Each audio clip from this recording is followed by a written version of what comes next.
انہوں نے مجھے یہ دھمکی دی کہ اگر اس بات کا میرے گھر والوں کو پتہ چلا یا کسی اور کو تو وہ مجھے جان سے مار ڈالے گا۔ بھلا میں یہ سب کسی کو بتاتی، اپنی بیمار ماں کو، غریب بھائی کو، یا پھر اسی کی نیک سیرت ماں کو جس کی سانسیں کبھی بھی ختم ہو سکتی تھی؟ میں دنیا کے سامنے شہباز کی بیوی بنی تھی، پر اندر میرا دل خون کے آنسو ہوتا تھا۔ میں اکثر وقت ان کی ماں کے ساتھ گزارتی۔ انہوں نے میرے کردار پر زیادہ یقین کیا تھا، مگر ان کی خدمت کرتی، ادھر ادھر کی باتیں کرتی اور ان کا دل بہلاتی، اور بدلے میں وہ ڈھیر ساری دعائیں دیتی اور اکثر کہتی کہ ان سے ضرور ایسی کوئی نیکی ہوگی جس کا صلہ خدا نے انہیں میرے روپ میں دیا تھا۔ لیکن وہ نہیں جانتی تھی کہ میں ان کے اس امتحان کی وجہ سے اس اذیت میں مبتلا ہوں۔ شہباز اپنی ماں کے سامنے مجھ سے میٹھی میٹھی باتیں کرتے، میرے لیے طرح طرح کے تحفے لاتے، لیکن اکثر کسی نہ کسی پارک میں چھوڑ کر خود میرب کے ساتھ چلے جاتے۔ تنہائی میں وہ میرے طرف حقارت سے دیکھتے۔ بیوی ہونے کے باوجود انہوں نے مجھ سے کبھی پیار کی باتیں نہیں کی تھی۔ انہوں نے کبھی مجھ سے پیار ہی نہیں کیا، اور نہ ہی وہ کبھی پیار کا ڈرامہ بھی کرتے تھے، لیکن میں تو ان سے محبت کرتی تھی۔ مجھے ان کے اس رویے پر بہت تکلیف تھی۔ دن اسی اذیت سے گزرے تھے۔ میری شادی کو سال بھر ہو گیا۔ شہباز کی ماں کو بچوں کا بہت شوق تھا۔ وہ ہر بار مجھ سے بچوں کا ذکر کرتی رہتی اور میں ہمیشہ جھوٹ بول کر ٹال ہی دیتی۔ امی، ہم نے سب سے اچھے ڈاکٹر کو دکھایا ہے، دونوں میں کوئی مسئلہ نہیں، بس یہ اوپر والے کے فیصلے ہیں، جب وہ مہربان ہو تو ہمیں خود ہی اولاد سے نواز دے گا۔ میری شادی کے چند سال بعد مجھ پر ایک اور قیامت ٹوٹی، جب پتہ چلا کہ میرا بھائی پولیس کے ہاتھوں مارا گیا۔ ماں تو میری شادی کے کچھ عرصے بعد ہی چل بسی تھی۔ بھائی یہ کہہ کر لاہور چلے گئے تھے کہ انہیں کہیں کام مل گیا ہے، پر انہیں غلط بیانی سے بلایا گیا تھا۔ انہیں کسی فیکٹری میں کام ملا تھا، بلکہ ڈاکہ اور چوری کرنے والے خطرناک گینگ میں شامل کر دیا گیا۔ تبھی وہ اس پورے گندے دھندے میں لگ گئے۔ ایک دن پولیس نے اس کو ڈاکہ کرتے ہی گھیر لیا تھا، جس میں بھائی پولیس کی اندھی گولیوں کا نشانہ بن گئے، جبکہ گینگ کے باقی لڑکے بھاگنے میں کامیاب ہو گئے۔ اس صورتحال میں میرا آخری سہارا بس شہباز کی ماں ہی رہ گیا تھا۔ میں دن رات اس کی لمبی عمر کی دعائیں مانگتی اور ہر صورت انہیں خوش رکھنے کی کوشش کرتی رہتی، مگر یہ تمام کوششیں اس وقت رائے گاں چلی گئیں جب وہ ایک رات خاموشی سے دنیا چھوڑ گئی۔ انہیں نیند کی حالت میں ہی ہارٹ اٹیک ہوا۔ میری شادی کو ابھی بمشکل 5 سال ہی ہوئے تھے کہ میرا آخری سہارا بھی چلا گیا۔ یہ سوچ سوچ کر ہی مجھے ہول اٹھ رہے تھے کہ میرے ساتھ کیا ہونے والا ہے۔ ماں کا سوئم ہوتے ہی شہباز میرب سے شادی کر کے اسے گھر لیا۔ میں نے اس کو تب پہلی بار دیکھا۔ وہ معمولی شکل، سانولے رنگ کی، تقریباً 25 سال کی ایک پختہ عورت لگ رہی تھی۔ اس میں کوئی ایسی خاص بات نہیں تھی جس کی وجہ سے شہباز اس کے لیے اس طرح دیوانے تھے۔ ان دونوں کو اپنے سامنے دیکھا میرے جسم سے تو جان ہی نکل گئی۔ یہ وہ لمحہ تھا جس کے لیے میں نے اپنے رب کے سامنے گڑ گڑا کر دعائیں مانگی تھی، پر آج وہی گھڑی میرے سار پر تھی۔ شہباز مجھے طلاق دینے کے ارادے سے میرے قریب آئے تو میں ان کے پیر میں گر کے، خدا کے واسطے مجھے طلاق مت دیں، مجھے گھر سے مت نکالیں، میرا اس دنیا میں کوئی نہیں، مجھ پر رحم کریں، میں کہاں جاؤں گی؟ رو رو کر میں ہچکی بن گئی۔ رو رو کے میری تو ہچکی بن گئی۔ مجھے اپنی نوکرانی بنا لے، میں اپنے آپ کے رشتے کو بھول جاؤں گی، بس یہ یاد رکھوں گی میں اس گھر کی نوکرانی ہوں۔ پہلے بھی آپ نے جیسا کہا ویسا ہی ہوا، آگے بھی آپ کو کوئی شکایت نہیں ملے گی۔ جب شہباز کی طرف کوئی جواب نہیں ملا تو میں نے ان کے پیروں پر اپنا سر رکھ دیا۔ میں دعائیں کر رہی تھی کہ ان دونوں کا دل میرے لیے نرم ہو جائے، ان کے دل میں میرے لیے رحم آ جائے، اور خدا نے میری دعا قبول کر لی۔ شہباز اس بات پر راضی ہو گئے۔ شہباز نے میرب کی مرضی پوچھنے کے لیے اس کی طرف بڑھا تو اس نے بھی اقرار میں سر ہلا دیا اور کہنے لگے کہ ٹھیک ہے، اسے چھوڑ دو، ہم اسے اپنی ملازمہ ہی بنا کر رکھیں گے۔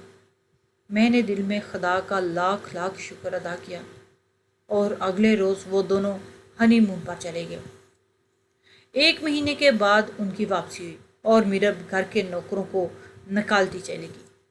یہ سارے پرانے اور وفادار نوکر تھے جن سے شہباز کی ماں بہت محبت کرتی تھی، یہاں تک کہ اس ماسی کو بھی نکال دیا اور شہباز سے کہا کہ نوشین اب اس گھر کو سنبھالے گی۔ شہباز اسے اف تک نہیں کہتے تھے، اسے دیوانوں کی طرح چاہتے تھے۔ میرب نے پوری طرح مجھے گھر کی نوکرانی بنا کے رکھ دیا تھا، ہر کام ہی کرتی تھی، ہر کام میں ہی کرتی۔ ایک دن وہ میرے پاس آئی اور اس نے مجھ سے کہا کہ وہ میرے لیے ناقابل برداشت تھا۔ سنو، تم تو جانتی ہو شہباز کی ماں نے مجھے قبول نہیں کیا تھا۔ میں نے لا علمی کا اظہار کیا تو کہنے لگی میں ایک طوائف رہ چکی ہوں، اس ظاہر ہے کہ میں کنواری بھی نہیں تھی۔ شہباز کی ماں کو ہمیشہ سے کنواری لڑکیوں کی تلاش تھی، نہ جانے کیسی خطبی سی عورت تھی۔ ٹھیک ہے، چھوڑو ان باتوں کو، میں تمہیں یہ بتا رہی ہوں کہ شہباز مجھ سے بے حد محبت کرتے تھے اس وقت سے جب وہ تمہیں محبت کے جال میں پھنسا رہے تھے، مگر تم تو جانتی ہو نا، طوائف کا دل کبھی ایک مرضی سے نہیں بھرتا۔ شہباز کے کام جاتے ہی میرا دل بہلانے کے لیے لوگ آیا کرتے، اس بات کا علم شہباز کو نہیں ہونا چاہیے، ورنہ نتیجے کی ذمہ دار تم خود ہو۔ میں اس کو حیرت سے دیکھنے لگی، اسے شہباز جیسا وفادار محبت کرنے والا دولت مند شوہر ملا تھا جس نے کبھی کبھی بھی اپنی بیوی کے علاوہ کسی کی طرف نہیں دیکھا تھا۔ میرب کو تو شکر ادا کرنا چاہیے تھا کہ شہباز نے اس کو اس گندگی سے نکالا، مگر گندگی کا کیڑا گندگی کو ہی پسند کرتا ہے۔ اب مجھے سمجھ آنے لگا کہ اس نے گھر کے نوکروں کو کیوں نکال دیا، محض اس لیے کہ وہ میرب کے پاس طرح طرح کے مردوں کو آتا دیکھتے تو اس بات کی خبر شہباز کو کرتے تھے۔ میرا کیا تھا، میرا دیکھنا نہ دیکھنا اس پر کوئی فرق نہیں پڑتا تھا، کیونکہ شہباز میری بات پر اعتبار نہ کرتے۔ میں ایک کمزور لڑکی تھی، بھلا مجھ سے وہ کیا ڈرتی، ہمیشہ دھمکی دے کر مجھے ہی چپ کروا دیتی، اور اب وہ مجھے استعمال کر رہی تھی۔ بہرحال میرب نے دوبارہ اپنا دھندا کرنا شروع کر دیا۔ اب مجھے سمجھ آیا کہ بھلے شہباز کی ماں ایک ان پڑھ اور جاہل عورت تھی، ناک سے داغا گزار کر کسی لڑکی کے کردار کا پتہ لگانا یہ بھی جاہلانہ تھا، لیکن ناک سے دھاگا گزارنے سے کسی عورت کے کردار کا پتہ چل جائے۔ لیکن آج مجھے محسوس ہو رہا تھا کہ اس سے یہ بات ہو نہ ہو، چاہے اس عورت کے بارے میں صحیح تھی یا غلط۔ شہباز کی ماں مرنے سے پہلے مجھے کئی بار میرب کے قصے سناتی تھی کہ وہ کیسے شہباز کو دیوانہ بنائے ہوئے تھی اور انہوں نے اپنے بیٹے کو اس کے جال سے نکالا۔ بیچاری لا علمی میں ماری کی، کیونکہ شہباز کا دل ابھی بھی اس میں اٹکا ہوا تھا۔ بدھ کا دن تھا، شہباز کو آفس گئے ہوئے 3-4 گھنٹے ہوئے تھے اور میرب اپنے بیڈ روم میں ایک آدمی کے ساتھ دل بہلا رہی تھی، اور میں ہمیشہ کی طرح باہر ان کی رکھوالی کا کام کر رہی تھی۔ دوسرے کاموں کے ساتھ یہ کام بھی میری ذمہ داری ہوتا۔ میرے پاس 2 موبائل تھے، جب بھی وہ اس کام میں مصروف ہوتی ایک مجھے دے دیتی تاکہ اگر کوئی گڑبڑ ہو تو شہباز جائے تو وہ مین گیٹ پر ان کی گاڑی کا ہارن سنتے ہی فوراً فون میں پر آگاہ کر دے اور وہ سب سنبھال لے گی۔ میرب کو کمرے میں گئے ہوئے اب 1 گھنٹہ ہوا تھا کہ شور کی آواز سن کر میں اپنی جگہ سے اچھل پڑی۔ میری سمجھ میں نہیں آیا تھا کہ گولی کی آواز شہباز اور میرب کے بیڈ روم سے آئی۔ وہاں سے چیخنے چلانے اور شور کی آوازیں آنے لگی۔ میں اس طرف بھاگی اور ابھی کمرے کے قریب پہنچی تھی کہ جھٹکے سے دروازہ کھلا اور وہی مرد جو میرب کے ساتھ کمرے میں تھا وہ کمرے سے نمودار ہوا اور باہر کی طرف بھاگتا ہوا بڑی تیزی سے چلا گیا۔ میں تیزی سے کمرے میں گھس گئی۔ باہر کا منظر تو دیکھ لیا تھا، لیکن اندر کا جو منظر تھا میں سکتے میں رہ گئی۔ میرب بھی بیڈ پر پڑی ہوئی تھی اور میرب کا جسم کانپ رہا تھا۔ اس کے سامنے شہباز کھڑے تھے، ان کی آنکھوں میں خون اتر آیا تھا، وہ غصے سے اس کو گھور رہے تھے اس سے پہلے کہ وہ بے وفا عورت کی جان لے لیتے۔ میں نے انہیں روک لیا۔ شہباز غصے میں چلا رہے تھے، کمینی عورت، میں نے تیرے لیے کیا کچھ نہیں کیا، بس تو نے میرے گھر کو طوائف خانہ بنا دیا۔ تو نے سوچا بھی نہیں ہوگا کہ مجھے کیسے تیری عیاشیوں کا پتہ نہیں چلے گا۔ مجھے تو اسی وقت پتہ چل گیا تھا جب تو نے ایک ایک کر کے سب نوکروں کو نکال دیا اپنی عیاشی کے لیے۔ تو نے یہ بھی نہ سوچا کہ اتنے بڑے گھر کا حصہ بننے کے بعد یہ کام کیسے کرے گی۔ پہلی بار ان کی زبان پر میرا نام آیا۔ میری ماں صحیح کہتی تھی، میری ماں دھاگا غلط صحیح مگر اس کی نظر خراب نہیں ہو سکتی۔ یہ عورت کبھی بھی ایک مرد کے ساتھ خوش نہیں رہ سکتی۔ میں نے اپنی ماں کی بات نہیں مانی اور ذلیل عورت کے ہاتھوں میں اپنا دل برباد کر بیٹھا تو بدلے میں مجھے دھوکہ دیتی رہی۔